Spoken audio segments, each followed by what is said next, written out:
Hey, everybody, welcome to Rick and Alex's preview for the game between the Flyers and the Penguins in Philadelphia. Hey, In Pittsburgh. everybody, I'm Rick. Welcome to Don't Puck with Media. That's Alex. Say hi, Alex. How we doing today, guys? And the game's actually in Pittsburgh, Rick, not Philly. Oh, yeah, did I say? I meant to say Pittsburgh. Yeah.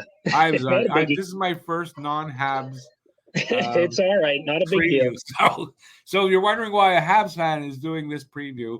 That's for our new channel, Don't Puck with Media. We do all the teams basically, but mainly cover Habs, Flyers, and Bruins. So today we're doing a watch party at 3:30 for the Flyers Penguins game. So please join us. It'll be right here on this channel, and the whole gang is going to be there. We're going to have a lot of fun. And if the Flyers lose, Alex's head is probably going to explode. So you might want to be there for that. This is a big one for sure. Yeah. So big rivalry game, right? it's the equivalent. This is the equivalent of Habs Leafs for you, for me. Yeah. So, No, I get that. I definitely get, and that's why for the thumbnail I put like they're fighting because it's going to be that kind of a game. I figure. Yeah.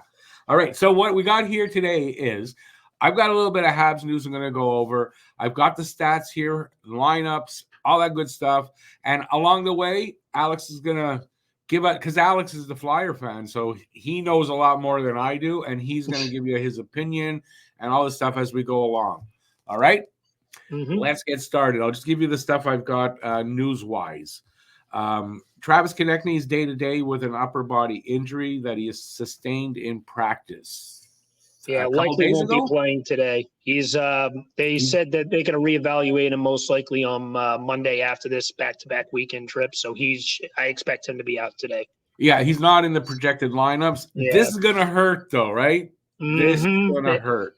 They're going to have to step up. I think Forster's in his spot on. Forster came back into the lineup yesterday. They also called up Oli Lizell. He'll probably be one of the bottom six guys.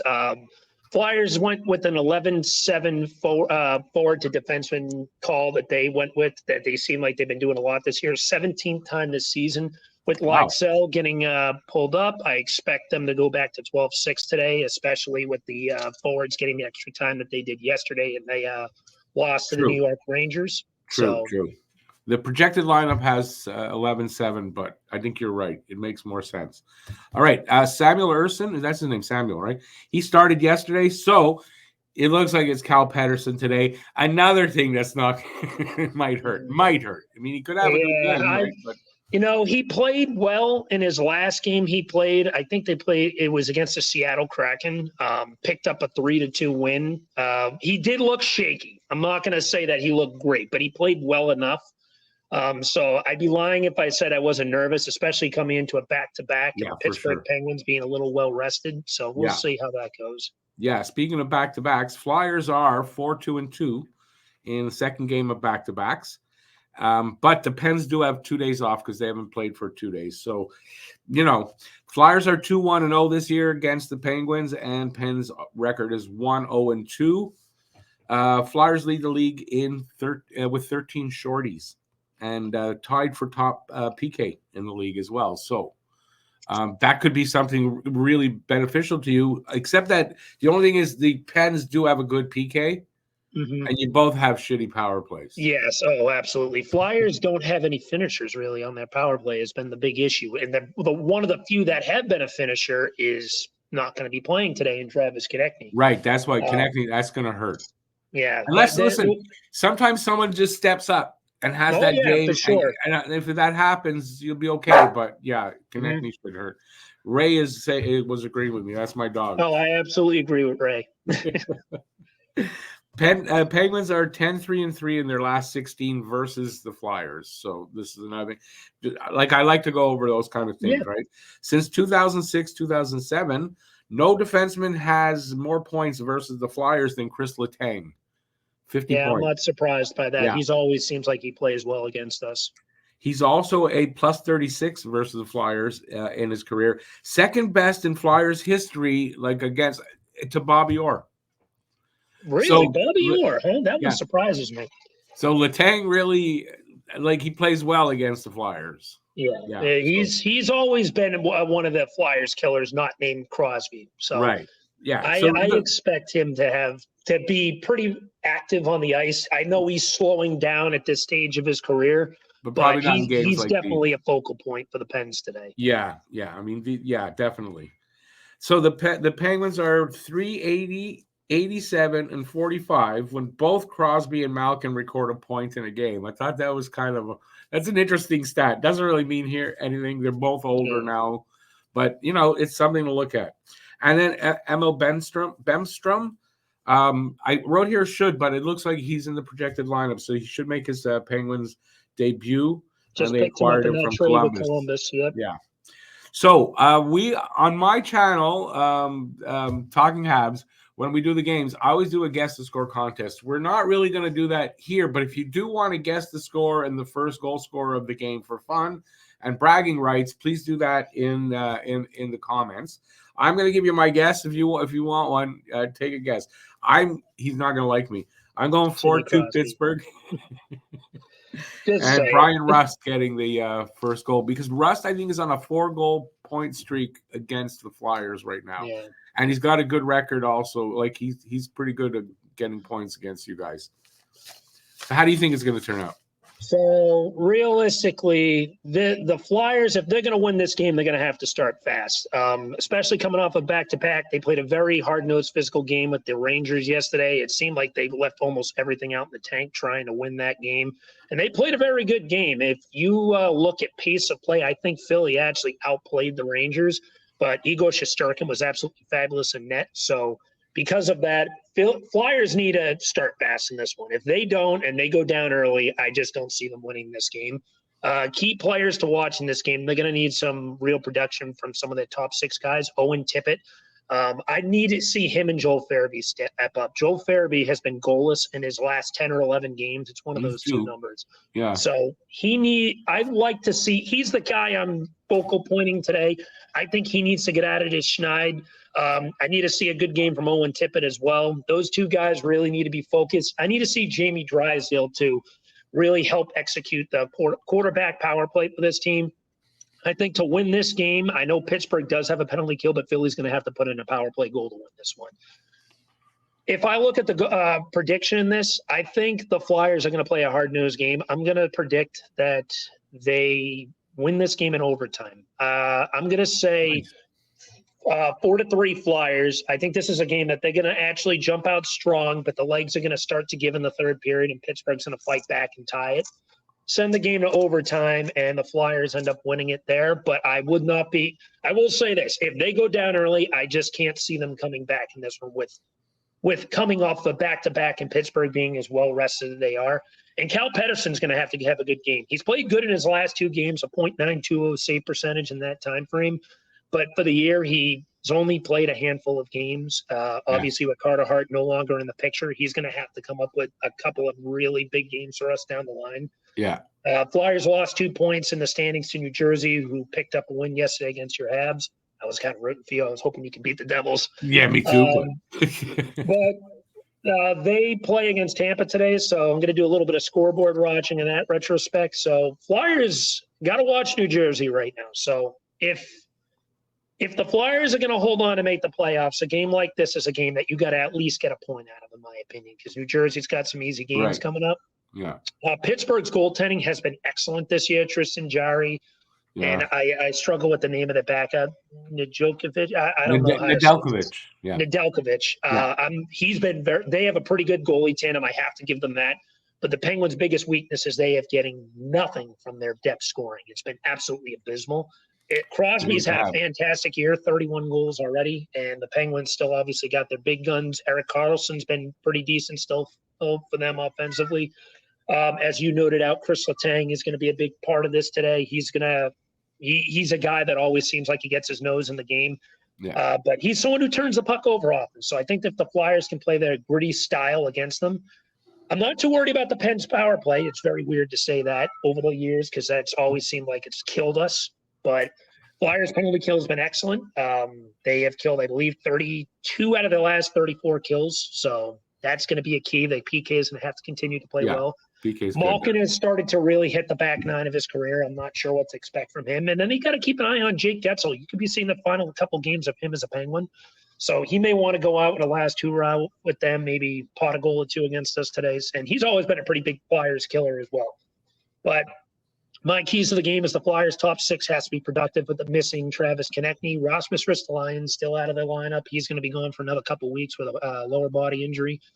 But they got to come out strong. They have to come out firing hot. They're going to need at least 1 or 2 goals in the first period, I think, to win this game, because I expect the gas to start to wear off in the third. All right, let's go over some of the stats then from this game. Okay, so we got the 30-21-7 Flyers against the 25-21-8 Penguins in Pittsburgh. Season series, Flyers beat the Penguins in a shootout December 2nd, and then I think it was a home and away series, and 2 days later beat them again in overtime. Sean Couturier had a beautiful OT winner in that game, I remember. And then January 8th, Pittsburgh got some revenge, 4-1 in Philadelphia, and then we're back in Pittsburgh. About that game, that was the day Cutter Gauthier was traded. Oh, was it? Okay. Yes, it was. It was mid-game. I remember that. I remember that. I think it was a Monday as well, wasn't it? Correct, yes. Yeah. Last 10 games, Flyers are 5-4-1, and they are coming off of a loss to the Rangers, so they're on a one-game. It's not a streak. Penguins are 4-4-2, and they actually beat us their last game, the Habs, that is. A one-game winning streak. And it's very similar records there. Home and away records. Flyers are away. They're 16-13-0 away, and Pittsburgh is 14-14-0 at home. So you're looking at, that's encouraging. The refs tonight, here's where your encouragement goes down. Kelly Sutherland. Yeah, not great. And Garrett Rank, not great. Let's see how the Flyers do with them. I expect the phantom call to go Pittsburgh's way in this game. Yeah, actually, you know what? These guys are worse against Pittsburgh, sort of. Really? Sutherland, not bad with you guys. Not too bad. So you might be okay. Kelly Sutherland and the Habs, no. Not good. Okay, Metro Division record top to bottom. We got the Rangers with 81 points, Hurricanes with 73, and the Flyers next up with 67. The Devils with 62. So that's a nice little cushion there. A little bit. That's a nice little cushion. Capitals with 61, Islanders with 60, the Penguins second from the bottom with 58, and then the Jackets, who are going to stay there, with 46. Yeah, they're not going anywhere. They're not going anywhere. NHL standings, these two teams, top to bottom. I'll just do the top and the bottom because Flyers are at 14th with their 67 points, and then 24th. Penguins are in the bottom 10, and they're in the bottom 10. So they're big difference there in standings. Only 9 points different, but that's a big, for the overall standing. Big gap. Team stats. Power play, 13% for Philadelphia, 13.9 for Pittsburgh. Both crappy, and they're 30th and 31st. So power play is not, but two crappy teams like that, maybe you get a power play. And I didn't say your team was crappy just on the power play. No, you're not wrong. It's a crappy power play. But they both have good penalty kills. So, penalty kill 86.9% for Philly and 82.4 for Pittsburgh. Philly's in first in the PK. So Pittsburgh's going to have a lot of trouble scoring, I think, tonight on a power play. Mm-hmm. Face-off percentages. Philly is 49.4%, 21st in the league. 55.7% for Penguins. They're first in the league. They killed us on the at the dot the other day. So there's that. Goals for per game. 2.88 for Philly, 25th, and 2.91, 23rd for Pittsburgh. That's virtually the same. Yeah. You guys are both scoring about the same. That's why it could be a very tight game. Like you say, could go to overtime because, they're very similar that way. Goals against per game, 2.86 for Philly, 11th, and 2.65 for the Penguins, 4th. So a little bit better, but not not a ton for Pittsburgh there. I feel like that Pittsburgh differential got skewed a little bit when they annihilated the Sharks by 10 goals. Well, there you go. And you know what? That's why I say when you see numbers like that, it's virtually the same. Unless you really delve into all the to find that it's not. That's close enough. Agreed. Shots on goal allowed and shots on goal for. So the allowed 27.9 for Philly and 30.1 for Pittsburgh, and shots on goal for 33.7 for Philly, 33 for Pittsburgh. So the shots allowed a little bit better for you guys, but otherwise, basically, your shots is about the same. Yeah. Players to watch over the last 5 games. Points: Travis Konechny, who's not in the game, 8 points. Drew O'Connor for Pittsburgh, 5. Goals: Owen Tippett with 3 and Crosby with 3. Assists: Konechny with 5 and Carlson with 4. And then plus minus, Scott Laughton's a +5 and Drew O'Connor +3. Team leaders this year: goals, Travis Konechny with 27, and that's going to hurt having that many goals out of the lineup. Sidney Crosby with 31. Points: Konechny with 54 and Crosby with 56. Time on ice: Sanheim 23:45 and Chris Letang 24:50. And then wins: Urson, who is not going to be in that today, 16, and Tristan Jarry, who is with 15. Top 5 in scoring for the Penguins: Crosby 31 goals, 25 assists, 56 points, and a +16. Gensel, who's out of the game today, 22 and 30 for 52 points and a +9. Malkin 16 and 27 for 43 points and a +4. Carlson 7 and 34 for 41 points and a +9. And the Flyers killer Letang 6 and 28 for 34 points and a +15. I'm glad you just mentioned that. I completely forgot Jake Gensel isn't playing. He's injured. That's right. Yeah, that helps for you guys. I mean, there's a little bit of balance. I mentioned earlier that he may have been a guy wanting to get a goal or two. I completely forgot he's actually battling an injury right now. It like balances the scales a little bit there. I think for sure, 100%. For the Flyers, top 5: Konechny 27 and 27 for 54 points and a +15. Joel Farabee 17 and 26 for 43 points and a +2. Owen Tippett 21 and 14 for 35 points and a -10. Sean Couturier, he's in the lineup, right? He is playing, yes. Yeah, okay. 11 and 22 for 33 points and he's even. And then Travis Sanheim 6 and 26, 32 points and a -18. -18 on a defenseman is more worrisome than -10 on a forward, don't you think?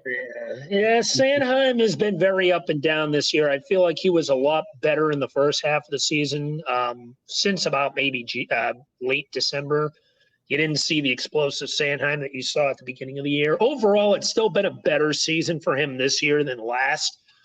He did something that made me want to throw my head through a window yesterday. The Flyers had a 2-0 breakaway with him and Scott Laughton, and he tried scoring a breakaway goal himself without utilizing the 2-0, and it didn't work because that was a very poor decision. Yeah, he went. And you know what's crazy? Anaheim, that was his 5th breakaway of the year, and he's converted none of them.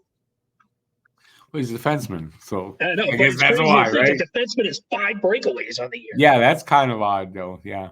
That is a bit odd. I'm going to throw you another crazy statistical tidbit out. Flyers power play has scored 24 goals this year. Their penalty kill has scored 13. I know, isn't that weird? Wild. Yeah, listen, 13 shorties. What's the record on that? That's a lot of shorties. That's what I was literally going to ask. I wonder if that's approaching record territory, the difference between power play goals and shorthanded goals being that close. It's only 11, and we're at the end of February. No, but even just 13 shorties in a season – I don't think it's close to the record, but they're probably going to get 13 shorties is not close to the record. I've seen a team somewhere in the 30s before. Really? Oh, I didn't know that. Okay. Let me see. I'll give you a quick statistical outlook on that. What the record is for most shorthanded goals, and Mario Lemieux by himself has scored 13 shorthanded goals in the season before. So okay. I'm going to say that it's okay. That my prediction that it's somewhere in the 30s. Yeah, that sounds right. That sounds right. Okay, but still 13 shorties. That's pretty good. No, it's still good. They played very well shorthanded this year. Yeah. Oh, let's look at the goalies. We got Tristan Jarry tonight because Urson is not in the game. 15, 17, and 4 with a 2.46 goals against and a 9.16 save percentage. He was good when we played them the other day. Jarry was pretty good. Mm-hmm. Now, that could be that also Montreal, right now, offensively, they got nothing. Mm-hmm. So maybe, but I mean, Jarry was good. Jarry's been good all year. The Penguins goaltending is what has carried that team this year. So I'd maybe say it's a little bit of both, but it's not like you are playing at nobody in net. Like Jarry has been great this year. So this is something that definitely needs to have an eye kept on. The Flyers are going to have to pepper him today and put screens in front of the net. Oh, 100%. They're gonna have to for sure. Mm-hmm. Tonight we got Cal Pettersson for the Flyers. He's 3-2-1 in his I got that wrong. 3 starts. He's 2-1-0, and he has a 3.00 goals against and an 8.90 save percentage. So a little low on the save percentage. Mm-hmm. The 3 goals against, not too bad. There's a little skew with him getting annihilated against the Kings in his first start of the year. Yeah, true. And sometimes, a guy doesn't play a lot. It's hard to get those numbers back down. That Boston game where Montreal got killed, Monty was in nets, and his goals against numbers are still high because of that. He hasn't been able it makes sense. One game can skew you quite a bit. Yeah. Here's the lines for the Penguins. Crosby, Raquel, and Rust, first line. Malkin, O'Connor, and Puustinen, second line. Eller, Smith, and their Bemstrom. That's where he's going to play on the third line. Mm-hmm. Akiari, Harkins, and Carter. And Carter's an ex-Flyer, isn't he? Oh, yeah, Jeff Carter. He has fallen off a cliff. But, yeah, he was here a little over 10 years ago. So here's something. That's 4 lines. They're all – so where is the – they got an extra player there. Am I right? That's 4 lines, and now they're listing. No, okay, I read it wrong. I'm sorry. Yeah. So Joseph Letang, it's your team anyway. That's brain fart there, peoples. Joseph Letang, a first pairing. Pettersson and Carlson, second pair. Graves and Ruedel, third pair. Jarry and Nets, and Nedeljkovic backing them up. Now let's take a look at the Flyers lines. Do you want to go over? Can you see them well? I can see them well enough. Do you want to go over and give what you think? Because they're listing 11 and 7.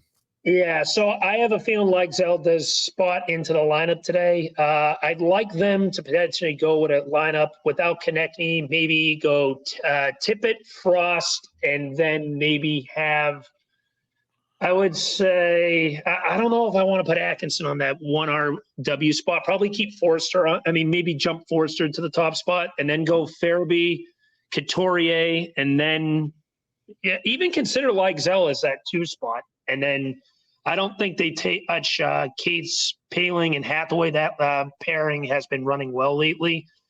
And then maybe just go Delorier, Lott, and then drop Atkinson to the 4th right wing. He has been struggling lately, so I could potentially see his ice time drop a little bit.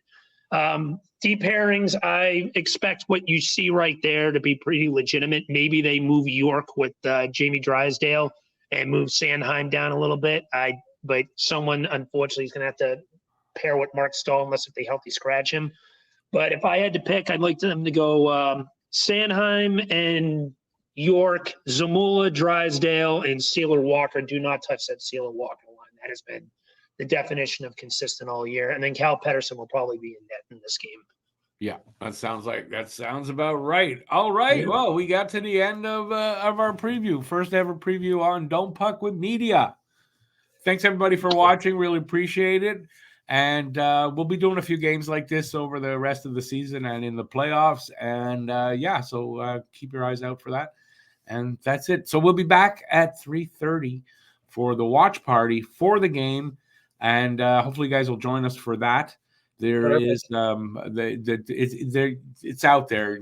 I don't think there's a link in the description, but you'll be able to find it. And that's it. So thanks everybody for watching. Till next time, stay safe out there. Peace out, and we'll see you soon. Have a good one, guys.